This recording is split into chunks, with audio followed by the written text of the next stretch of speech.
Hello friends, कैसे हैं आप लोग। आई होप कि आप लोग अच्छे होंगे। आइए फिर से एक बार मैंने क्लास 10th का ये आपका वीवीआई ऑब्जेक्टिव प्रश्न है मैथ का। जो भी क्लास 10th में विद्यार्थी होंगे, स्टूडेंट 2024 परीक्षा देने वाले, उनके लिए वीवीआई प्रश्न है। इसमें से आपको 20 क्वेश्चन लिए हैं ऑब्जेक्टिव का। इसमें से 100% आपका 2 क्वेश्चन इसमें से ज़रूर देखने को मिलेगा और इस पर सारे क्वेश्चन बेस्ड यानी इसी पर आधारित रहेंगे। अगर अब तक आप मेरे चैनल पर नए हैं यूट्यूब चैनल रीड क्लास पे, तो आप लोग चैनल को सब्सक्राइब कर लेंगे, साथ ही बेल आइकन को प्रेस कर लेंगे ताकि आपको जो है ना समय पर नोटिफिकेशन मिलता रहेगा। चलिए हम लोग स्टार्ट करते हैं। अगर आप इस चैनल पर कुछ सीखना चाहते हैं, थोड़ा लॉन्ग होगा वीडियो, लंबा होगा, लेकिन बेसिक्स आपको सिखा के छोड़ेंगे। चाहे जितना भी कमजोर होंगे, आपको हर एक क्वेश्चन समझ में आएगा। बस वीडियो को आप अंत तक जरूर देखिएगा, आपको कुछ खास जरूर इसमें सीखने को मिलेगा। और वीडियो को यानी जो है ना क्वेश्चन के लेवल से आपको पता चल जाएगा कि किस प्रकार का क्वेश्चन है। चलिए हम लोग स्टार्ट करते हैं। क्वेश्चन नंबर 1 है कि 92/115 का सरलतम रूप है। समझिएगा आप लोग कि सरलतम रूप का मतलब होता है छोटा, उसको कटा करके छोटा रूप क्या आता है। सरलतम का मतलब सूक्ष्म यानी छोटा मान। तो देखिए कितना है 92/, आपको कितना लिखा हुआ है 115। तो इसको हमको सोचना है कि कौन सा डिजिट से कटाएंगे जो कट जाए पूरा पूरा। अगर 92 को 2 से कटाएंगे तो कट जाएगा, लेकिन 115 2 से नहीं कटेगा। आगे हम चलेंगे तो आप लोग बता दें, ये कटाएंगे हम ना 23, ये यानी 92 को 23 से कटाएंगे तो आपका ये 4 टाइम में कट जाएगा। आप 92 गुना 4 कीजिए, 23 गुना 4 कीजिए, आपका 92 कट जाएगा। यानी 23 चौके, देखिए 20 चौके 80 और 4 तिया 12, 92। यानी 23 से कटाएंगे तो 4 बार में कट जाएगा ऊपर वाला ये 92 23 से। ध्यान दीजिएगा, अगर 23 से 115 को कटाएंगे तो ये आपका 5 बार में कटेगा। कैसे, देखिए 20 पंचे 100 और इधर आपका बच जाएगा तो 3 चौके 12, 3 पचे 15। तो यानी 23 से कटाएंगे तो ये आपका 5 बार में कटेगा। 23 से 92 4 बार में, 23 से 115 5 बार में, यानी 4/5 आपका किस ऑप्शन में है, 4/5 आपका ऑप्शन नंबर बी में है, जो कि 100% करेक्ट होगा। कुछ नहीं करना है, इस तरह का सवाल आएगा तो आपको कटा के छोटा फॉर्म कर देना है, वही आपका आंसर हो जाएगा। जब तक कटता है उसको कटाते रहना है। अब 4/5 तो नहीं कटेगा, ये आपका करेक्ट आंसर हो जाएगा। चलिए हम लोग अगला क्वेश्चन देखते हैं। क्वेश्चन नंबर 2 इस प्रकार देखिए, 2 परिमेय संख्याओं के बीच अधिकतम कितनी परिमेय संख्या हो सकती है। यानी 2 परिमेय संख्या लीजिए, मान लीजिए कुछ भी ले सकते हैं हम, मान ले लिए क्या 3 और 4 ले लिए, तो इन दोनों के बीच कितने परिमेय संख्या हो गया। देखिए इसमें इन दोनों के बीच अनेक यानी अनगिनत, जिसको बोलते हैं इन्फिनिटिव यानी अनंत परिमेय संख्या हो सकते हैं। कैसे हो सकता है आपको हम दिखा, देखिए 3.1 ऐसे हम लिख सकते हैं, 3.2 ऐसे 3.3, इस तरह करके हम बहुत सारे बना सकते हैं। यानी 2 परिमेय संख्याओं के बीच बहुत सारे परिमेय संख्या बना सकते हैं। तो इसलिए हम कह सकते हैं कि 2 परिमेय संख्याओं के बीच कितनी परिमेय संख्या हो सकती है, तो अनंत, जिसको इंग्लिश बोलते हैं इन्फिनिटिव, जो कि 100% आपका करेक्ट हो जाएगा।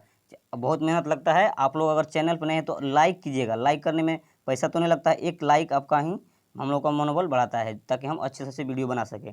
अगर चैनल पर नहीं है तो जरूर इसको लाइक करके सब्सक्राइब कर लीजिएगा। चलिए हम लोग अगला क्वेश्चन देखते हैं। क्वेश्चन अगला है क्वेश्चन नंबर 3 कि निम्नलिखित में किसका दशमलव प्रसार शांत है। बताइए आप लोग खुद प्रैक्टिस कीजिए और ट्राई कीजिए और बताइए कि कौन, बताइए, हम इंतजार करते हैं कि निम्नलिखित में किसका दशमलव प्रसार शांत है। तो शांत का मतलब क्या होता है, यहाँ पे आपका 18 है। यानी शांत का मतलब होता है, देखिए एक चीज़ याद रखिए आप लोग, ऊपर वाला को बोलते हैं क्या हम लोग, अंश। क्या बोलते हैं, अंश। नीचे वाला को हर। नीचे वाला क्या होता है, हर। तो कुछ नहीं करना है, हर का गुणनखंड निकालिए, यानी नीचे वाला का सब गुणनखंड निकाल के चेक करना है। अगर वो देखिए 2 और 5 के गुणनफल में आ रहा है तो वो क्या होगा, शांत होगा। क्या होगा, इस तरह का फॉर्म में आएगा तो शांत होगा। अगर उसका गुणनखंड 2 और 5 छोड़ के कोई और संख्या आ जाए तो इतना ही रखना, वो अशांत हो जाएगा। क्या हो जाएगा, अशांत। बस इतना ही ट्रिक याद रखिए, आपका काम हो जाएगा। तो हमको ये पता है कि किसका होगा, तो आप लोग निकालेंगे तो खुद ब खुद आप लोगों को पता चल जाएगा। तो हम अभी बता देते हैं क्या होगा। तो आपका जो है ना 18/1600 जो है ये आपका शांत होगा। और सब निकाल के देखिएगा, ये 2 और 5 के अलावा कोई और गुणनखंड हो जाएगा, आप लोग निकाल के चेक कर लीजिएगा। हम आंसर बता दिया, यानी ऑप्शन नंबर सी आपका 100% करेक्ट हो जाएगा। चलिए अगला क्वेश्चन हम लोग सोल्व करते हैं। अगला क्वेश्चन देखिए आप लोग किस प्रकार है। अगला क्वेश्चन नंबर 4, बहुपद dy का square plus by plus a के शून्यकों का गुणनफल होगा। एकदम वीवीआई प्रश्न है, इस टाइप को जरूर आपको एग्जाम में देखने को मिलेगा। इकनन आप यकीन तब कीजिएगा जब एग्जाम में बैठिएगा तब। चलिए वीडियो को अंत तक जरूर देखिएगा, सारी चीज़ें क्लियर हो जाएगा। तो देखिए हम लोग शून्यकों का गुणनफल का फॉर्मूला क्या होता है, एक शून्यकों का योगफल होता है, एक गुणनफल होता है। तो शून्यकों का जो गुणनफल होता है अल्फा इंटू बीटा, क्या होता है अल्फा इंटू बीटा, इसका फॉर्मूला होता है C/A। ध्यान दीजिएगा C/A। तो हमको C का मान चाहिए ना, तो देखिए इसमें पहला में A का मान होता है, देखिए पहला में A का मान होता है, दूसरा में B का मान होता है, तीसरा में C का मान होता है। तो बहुत सारे कन्फ्यूज हो जाते हैं कि D पहले दे दिया है, तो D से हमको मतलब नहीं है, ये जो है पहला में A का मान होता है, तो A का मान इसमें कितना है, तो A का मान है इसमें D, और B का मान है, B का मान खुद B है और C का मान A है। यानी देखिए A का मान कितना है तो D है, यहाँ देखिए B का मान कितना है तो B का मान इसमें खुद B है, और C का मान कितना है तो C का मान A दिया हुआ है, हम C का जगह देखना है, A दिया हुआ है। तो देखिए हम बैठा देते हैं, C का मान कितना है अभी निकाले, देखिए A, तो C के बदले हम लिखेंगे A और बटे A का मान कितना है, तो A का मान बोलिएगा तो D, तो D, तो यानी A बटे D किस ऑप्शन में है, तो देख रहे हैं ऑप्शन नंबर किस में है आपका, यहाँ दिखिएगा आप लोग, यहाँ दिख रहा है, थोड़ा हम इसको इरेज कर दें, यानी ऑप्शन नंबर A में D में दिख रहा है A बटे D आपका, जो कि ऑप्शन हो जाएगा, यानी A बटे D, ऑप्शन नंबर D आपका करेक्ट हो जाएगा। चलिए ये VVI प्रश्न था, आप लोग जरूर इसको कॉपी पेन लेकर के नोट कर लीजिएगा। अगला क्वेश्चन हम लोग देखते हैं। क्वेश्चन नंबर 5 इस प्रकार है कि √18 का परमेयीकरण गुणांक है, यानी √18 का परमेयीकरण गुणांक है। इस तरह का आपको इस तरह का भी एक क्वेश्चन देखने को मिलेगा। हम देखिए अभी सिखाते हैं आपको परमेयीकरण कैसे निकालना है। यानी √18 बोल रहा है ना, तो रूट के अंदर 18 लिख दीजिए, इसको लिख दिए। अब इसको क्या करना है, देखिए 18 को हम लिख सकते हैं 2 गुने 3, देखिए कैसे 3 तिया 9 और 9 दूना 18, अंदर में 18 हो गया। तो देखिए 2 को रूट के अंदर समान रहता है तो डिजिट तो बाहर हो जाता है, यानी 3 2 गो है तो एगो 3 बाहर हो जाएगा, रूट और 2 एक ही गो है तो रूट के अंदर हो जाएगा। तो देखिए ये रूट के अंदर 2 हो जाएगा। तो परमेयी हर का ये जो आपका 18 का जो परमेयीकरण जो होगा, ये रूट के बीच में तो गुना है ना, तो बिना रूट वाला नहीं, आप रूट वाला उठाइएगा, तो √2 क्या हो जाएगा, √2 जो आपका होगा 18 का परमेयीकरण, जो कि ऑप्शन नंबर B करेक्ट हो जाएगा। आई होप कि आप लोग सारी चीज़ें आप लोगों को क्लियर हो पा रहा हो, आप लोग समझ पा रहे होंगे। कमेंट बॉक्स बताएंगे कि ये क्वेश्चन आपको कैसा लगा और किस तरह का आपको वीडियो चाहिए ऑब्जेक्टिव में। चलिए अगला क्वेश्चन लोग देखते हैं। क्वेश्चन अगला है आपका, इसको थोड़ा इरेज कर दें, आप लोग नोट जरूर कीजिएगा। अगला क्वेश्चन देखिए, क्वेश्चन अगला बोल रहा है कि सबसे छोटी अभाज्य संख्या है, यानी सबसे छोटी अभाज्य संख्या, VVI ऑब्जेक्टिव प्रश्न है। तो सबसे छोटी अभाज्य संख्या, पहले अभाज्य संख्या का मतलब क्या होता है, वो ऐसी संख्या जो एक से और खुद से कटे, यानी कौन से, एक से और खुद से कटे, उसी को हम लोग क्या कहते हैं, अभाज्य संख्या कहते हैं। तो सबसे छोटी अभाज्य जो संख्या होती है आपका 2 होती है, जो कि ऑप्शन नंबर B आपका सही होगा, यानी 2 से स्टार्ट होता है। 2 आपका हो जाएगा इस तरह से करके 3 5 7, ये सब क्या है, सारी अभाज्य संख्या जो खुद से और इक्के से कटेगा और किसी से नहीं कटेगा। चलिए हम लोग अगला क्वेश्चन देखते हैं।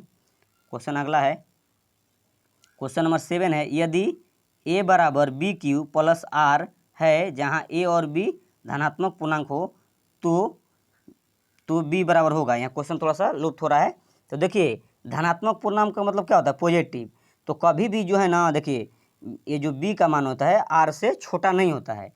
तो यहाँ पे क्वेश्चन यहाँ थोड़ा प्रिंट करने में मिस्टेक हो गया है, जो कि अगला क्वेश्चन में आप लोग बताएंगे। यहाँ पे क्या मान खोज रहा है ये पता ही नहीं है, तो हम अगला क्वेश्चन में इसको डिटेल में देखेंगे। अगला क्वेश्चन देखिए तब तक आप लोग। अगला क्वेश्चन है, ये प्रिंट करने में मिस्टेक हो गया है। तो देखिए अगला क्वेश्चन नंबर 8, निम्नलिखित में कौन परिमेय संख्या है। तो निम्नलिखित में कौन परिमेय संख्या है, तो देखिए परिमेय संख्या का परिभाषा क्या होता है, जो रूट से बाहर हो जाए, ठीक है ना, जो P/Q कर लिख सके, आप P का यानी Q का मान 0 नहीं होना चाहिए ना, यानी देखिए P/Q के रूप में हो और Q का मान 0 नहीं होना चाहिए, Q का मान 0 नहीं होना चाहिए, यही परिमेय संख्या है। और रूट से बाहर हो जाए, तो देखिए ये रूट से नहीं बाहर होगा, हमको परिमेय पूछ रहा है ना। देखिए 4 + √3 अपरिमेय है, √7 भी रूट से बाहर नहीं होगा, ये भी अपरिमेय है, √8 भी बाहर नहीं होगा, जो कि ये भी अपरिमेय है। तो देखिए अब परिमेय संख्या होगा कौन, तो यही फंसा देता है। बहुत सारे विद्यार्थी यहीं पे कंफ्यूज हो जाते हैं कि कैसे इसको सोल्व करना है। हम अभी आपको सोल्व कर दिखाते हैं। तो ये तीनों क्या हो गया, मेरा अपरिमेय संख्या होगा, तो परिमेय तो यही होगा 100%। तो कैसे होगा, तो देखिए √5 और √5 बटे में है ना, कट गया, तो बचा क्या 6 और 6 और नहीं कुछ तो नीचे 1 देख सकते हैं। ये देखिए P/Q का मान हो गया और Q का मान 0 भी नहीं 1 है, इसलिए मेरा D नंबर ऑप्शन करेक्ट हो जाएगा। इस तरह का आपको क्वेश्चन जरूर मिलेगा, इस तरह से उलझा देता है क्वेश्चन देकर। चलिए अगला क्वेश्चन देखते हैं। क्वेश्चन अगला है, द्विघात बहुपद x square plus 12x plus 35 के शून्यक है। तो देखिए इसका शून्य क्या होगा, दोनों धनात्मक, दोनों ऋणात्मक, दोनों बराबर, एक धनात्मक तथा एक ऋणात्मक। तो देखिए आप याद रखिए, कभी भी आपका ये जो आप शून्यक निकालिएगा ना, तो कहीं भी माइनस का चर्चा नहीं है ना, है देखिए सवाल में कहीं माइनस का चर्चा नहीं है, तो माइनस तो आएगा नहीं। जब भी आप शून्यक निकालने की कोशिश कीजिएगा तो इसका दोनों धनात्मक आएगा। क्या आएगा, धनात्मक, जो कि ऑप्शन नंबर ए सही होगा। कुछ ऑप्शन देखिए आप लोग समझने की कोशिश कीजिए, कुछ ऑप्शन ऐसे होते हैं ना कि उसको ऑप्शन से ही, क्वेश्चन के ऑप्शन से ही पता चलता है कि इसका कौन सा आंसर होना चाहिए। आप लोग देखिए इतना लंबा को सोल्व कीजिएगा, शून्यकों का योगफल गुणनफल निकालिएगा, तब ना वहाँ से आपका अल्फा बीटा का मान प्राप्त कीजिएगा, तब ना पता चलेगा क्या ये शून्य ए गुण आपका माइनस में आ रहा है कि प्लस में आ रहा है। तब तक में यहाँ देखिए दोनों सारी चीज़ प्लस में है, तो प्लस में होगा, माइनस में तो होगा नहीं, तो दोनों आपका क्या होगा, धनात्मक में आएगा, जो कि ऑप्शन नंबर ये आपका ये सही हो जाएगा। चलिए अगला क्वेश्चन हम लोग देखते हैं। अगला क्वेश्चन नंबर 10 है कि निम्नलिखित में कौन अपरिमेय संख्याएं हैं। यानी आपको चाहिए इस तरह से सारी ऑब्जेक्टिव हम देते हैं, साइंस का हो, मैथ का हो, आर्ट का हो, हर चीज़ ऑब्जेक्टिव है और डिटेल में बताते हैं।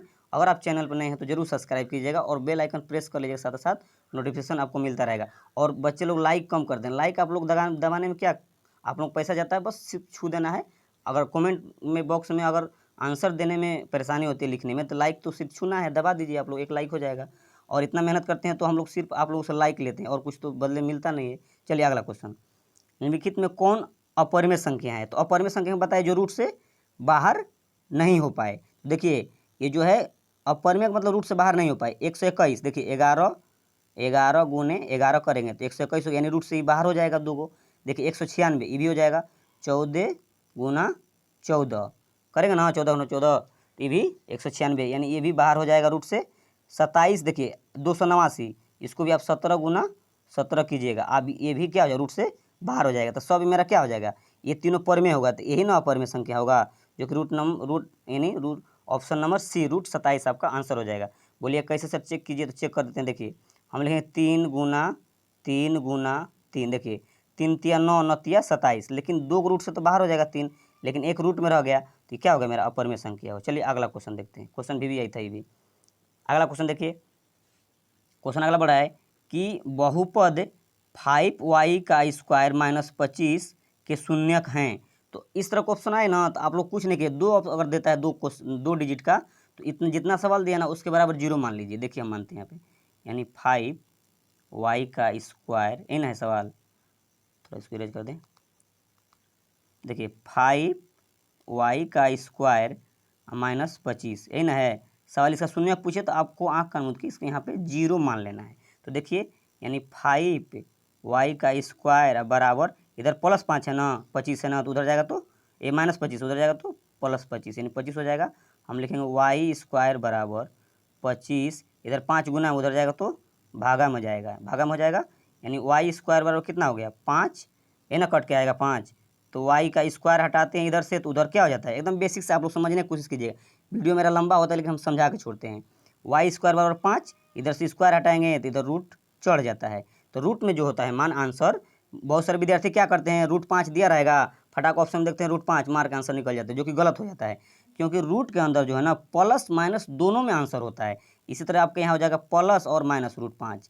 तो हम लोग देखेंगे कि प्लस में भी या माइनस में रूट 5 कहाँ पे है। तो देखिए यहाँ पे, देखिए क्या पे है, प्लस 5 यहाँ पे है, प्लस में भी है रूट 5 और माइनस में भी रूट 5, जो कि ऑप्शन नंबर सी आपका सही हो जाएगा। आप लोग सवाल बना के थोड़ा सा आंसर देख के दीजिएगा, फटाक से आंसर मारिएगा तो गलत हो जाएगा। हम अभी आपको बता रहे हैं, ये लोग इस पर ध्यान दीजिएगा। बहुत सारे बोलते हैं विद्यार्थी क्या हम तो 100 बना के आए हैं, मेरा नंबर ही नहीं है, कटता है इसी वजह से। यहाँ 5 आएगा रूट ना, तो रूट 5 वहाँ दिया रहेगा ऑप्शन में, आप मार्क निकल जाइएगा, तो गलत हो जाएगा, क्योंकि रूट के अंदर माइनस में भी होता है प्लस में भी होता है। आप लोग इसको समझने की कोशिश कीजिएगा। चलिए हम लोग अगला क्वेश्चन देखते हैं। क्वेश्चन अगला आपका इस प्रकार है, इसको इरेज कर दें। आप लोग हर चीज़ नोट कीजिएगा, एकदम VBA ऑब्जेक्टिव प्रश्न है ये भी, सारा चीज़। चलिए हम लोग अगला क्वेश्चन देखते हैं। क्वेश्चन अगला इस प्रकार है कि एक द्विघाती बहुपद के शून्यकों का योग तथा गुणनफल क्रमशः 3 तथा -40 है, तो द्विघात बहुपद है। देखिए आप लोग समझिए, ये भी VBA ऑब्जेक्टिव प्रश्न है, इसको हम कैसे सोल्व करते हैं, इस टाइप का क्वेश्चन देखने को मिलेगा, आप लोग समझने की कोशिश कीजिएगा। देखिए हम समझाते हैं, तो कैसे, तो इसको देखिए कैसे नोट करते हैं हम लोग। क्या दिया है, शून्यकों का योग और गुणनफल दो ना, यानी अल्फा इंटू बीटा का मान, गुणनफल का मान कितना दिया है, शून्यकों का योगफल और गुणनफल, योगफल आपका कितना है, योगफल आपका 3 है, तो यहाँ शून्यकों का यानी अल्फा प्लस बीटा का मान कितना है 3, और लास्ट वाला गुणनफल है ना, गुणनफल कितना है, गुणनफल है आपका -40, तो यहाँ लिखेंगे क्या, गुणनफल -40। दोनों चीज़ क्लियर हो गया। और एक द्विघात समीकरण एक फार्मूला होता है, तो फार्मूला क्या होता है यहाँ पर लिख रहे हैं, देखिए फार्मूला आता है x square minus alpha plus beta into x plus alpha into beta. ध्यान दीजिएगा यहाँ थोड़ा सा लिखते हैं अल्फ़ा इंटू बीटा, आप लोग ध्यान दीजिए फार्मूला होता है। तो हम लोग कैसे मान बैठाएंगे, तो देखिए हम लोग इसको थोड़ा सा इरेज करेंगे तो समझ में आ जाएगा। अल्फ़ा इंटू यहाँ पे बीटा था ना, यहाँ रहने दीजिए।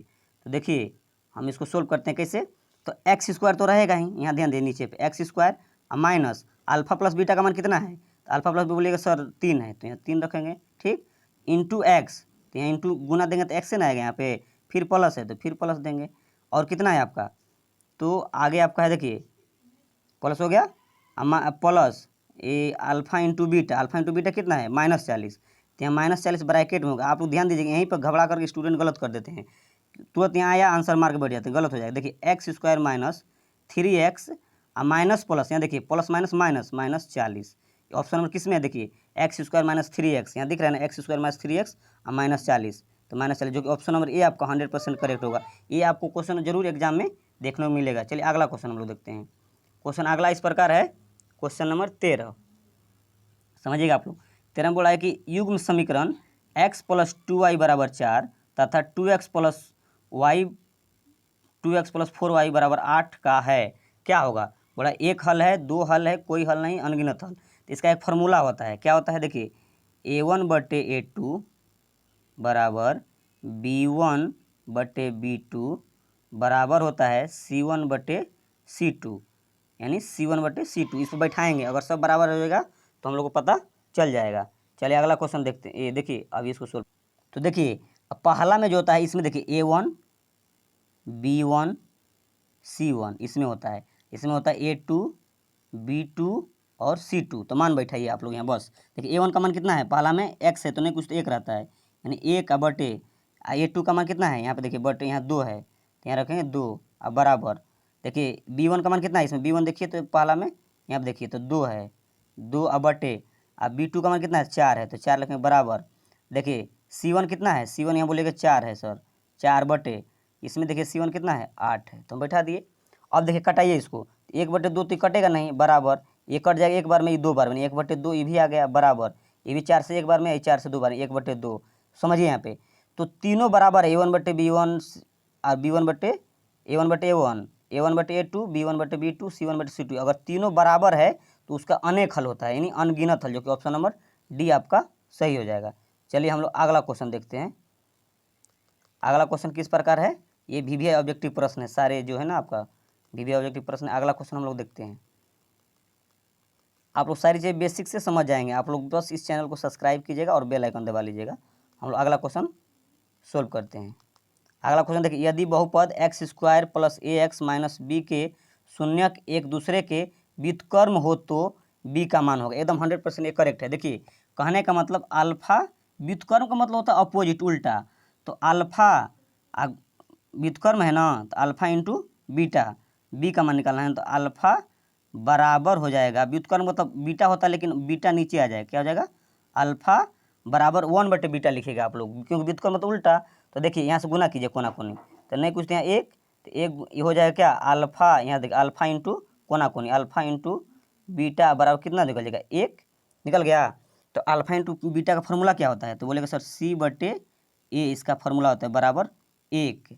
तो हम c का मान यहाँ से निकालिए, c का मान यहाँ कितना है, तो -b, तो लिखेंगे क्या -b बटे a का मान कितना है, a का मान नहीं कुछ नहीं, a x की जगह 1 है, तो यहाँ रखेंगे 1, अब बराबर कितना है 1, तो गुना कीजिए 1 गुना 1 यानी आपका 1 गुना 1 बराबर हो जाए क्या -b किस एक बी किसका मान बोला है, b का मान निकल लेना। तो देखिए तो -c/a है ना, अब b का मान किस में था, b का मान आपका यहाँ कितना है, यहाँ देखिएगा थोड़ा सा ध्यान।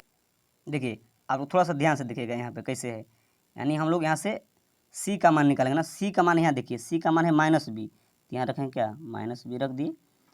अब बराबर है तो बराबर देंगे। देखिए कितना था, नीचे बटे में ए का मान कितना है, ए का मान यहाँ देख बोलने कुछ तो 1 है, तो 1 रखेंगे। बराबर 1 था तो लिख देंगे।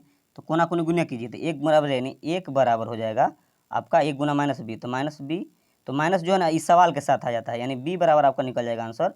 यहाँ देखिए b बराबर इसको लिखेंगे -1, जो b का मान पूछ रहा था, b का मान कितना आ गया -1, जो कि ऑप्शन नंबर किस में है, ऑप्शन नंबर बी में आपका 100% करेक्ट हो जाएगा। चलिए अगला क्वेश्चन हम लोग देखते हैं। आप लोग एकदम सारी चीज़ें ध्यानपूर्वक देखिएगा। अगला क्वेश्चन समझिए, यदि बहुपद x² plus ax minus b के शून्य के एक दूसरे के, ये तो अभी क्वेश्चन अभी आपको बताए, अगले ऑब्जेक्टिव में था। अगला क्वेश्चन लोग समझिए कि 15 नंबर बोला है कि अर्धवृत्त का कोण होता है। बताइए आप लोग खुद से, आप लोग ट्राई कीजिए कि अर्धवृत्त जो है ना, वृत्त का सब कोई जानता है कि ये जो है ना वृत्त का कोण जो बनता है, बोलेगा वृत्त में पूरा कोण कितना का बनता है, तो 360 डिग्री। कितना का, 360 डिग्री का बनता है। लेकिन अर्धवृत्त का बात करें यहाँ पे, तो बहुत सारे विद्यार्थी क्या करते हैं, आधा है तो क्या करते हैं 180 मार्क के बढ़ जाता है, जो कि गलत हो जाता है। तो बोलेगा सर कितना होगा, तो अर्धवृत्त का जो कोण होता है 90 डिग्री का होता है। चलिए अगला क्वेश्चन हम लोग देखते हैं। अगला क्वेश्चन है आपका कि, अगला क्वेश्चन समझिए। तो अगला क्वेश्चन बोल रहा है कि द्विघात समीकरण ax² plus bx plus c बराबर 0 है, जहाँ a बराबर नॉट इक्वल टू 0 के वास्तविक मूल नहीं है। देखिए वास्तविक मूल कब नहीं होता है, जब 0 का मान जो बड़ा हो जाता है, किससे, b² - 4 से 0 का मान जब बड़ा हो जाएगा, ये बड़ा का चिन्ह दिखा रहा है, तो वास्तविक मूल नहीं होगा। अगर 0 के बराबर हो तो वास्तविक मूल होता है, जो कि ऑप्शन नंबर डी आपका करेक्ट हो जाएगा। चलिए हम लोग अगला क्वेश्चन देखते हैं। क्वेश्चन अगला है आपका कि समांतर श्रेणी -3, 4, -11, -18 डॉट डॉट का 21वां पद निकालिए। 21वां पद कैसे निकालेंगे, आप लोग समांतर श्रेणी पढ़े हैं ना, 21वां पद कैसे निकाला जाता है। तो देखिए समांतर फॉर्मूला होता है कि an बराबर a plus n-1 into D, ये फॉर्मूला होता है। तो हमको 21वां वहाँ जहाँ लगा रहा है, ये किसका मान होता है, तो बोलेगा सर ये n का मान होता है। किसका मान होता है, n का मान। तो हमको n का मान दिया है, और a का मान कितना है इसमें, a का जो पहला पद होता है, पहला पद बोलिए कितना है, तो 3 है, -3 है, तो -3 a का मान हो गया। a का मान कितना निकल गया, -3। और d का जो फॉर्मूला आता है a2 - a1, यानी 4, देखिएगा 4 -3 पहले से भी, आप फार्मूला में भी एक माइनस, यानी डबल माइनस होगा यहाँ पे। यहीं सारे बहुत सारे विद्यार्थी कन्फ्यूज होते हैं और गलत करते हैं।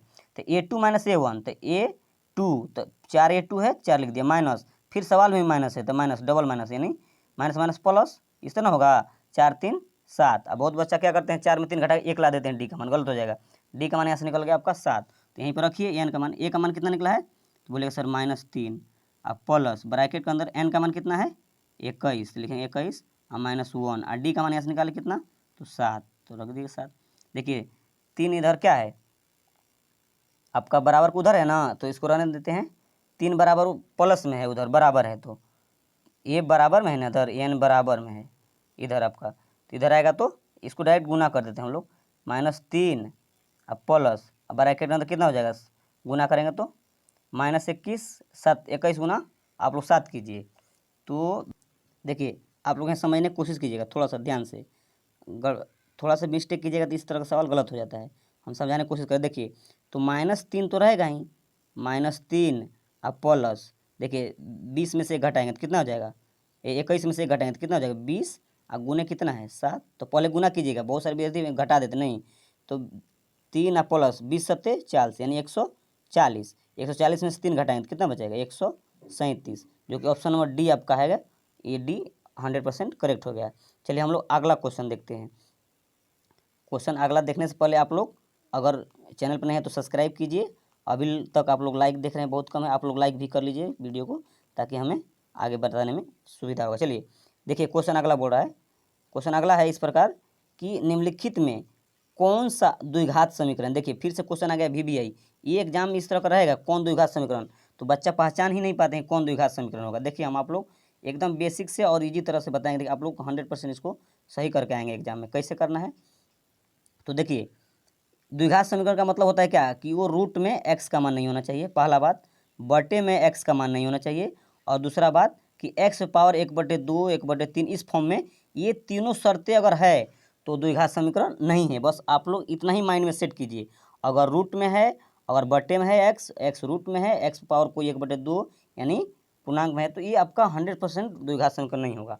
तो अब चेक करके बताते हैं कौन इसमें द्विघात समीकरण है। तो देखिए सबसे पहले देखिए बटे के बाद किए ना 1/2 है यहाँ पे, ये द्विघात समीकरण नहीं होगा, ये गलत है।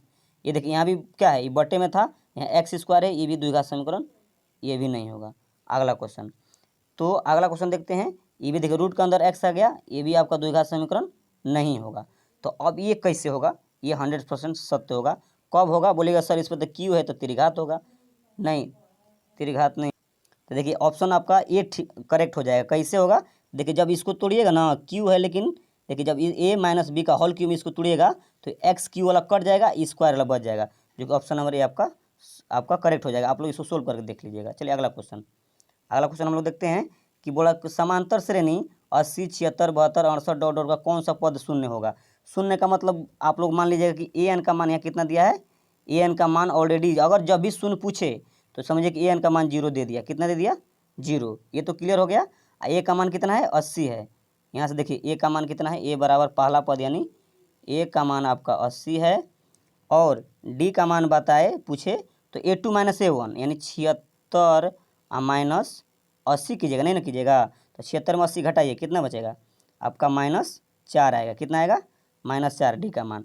तो हम यहाँ सोल्व करते हैं। फार्मूला क्या होता है, AN बराबर A plus n-1 into D, ये ना होता है फार्मूला आपका। तो देखिए एन का मान कितना है, 0, तो 0 रखेंगे। अब बराबर ए का मान कितना निकाले हैं, ए का मान दिया है आपका 80, यहाँ रख देंगे 80।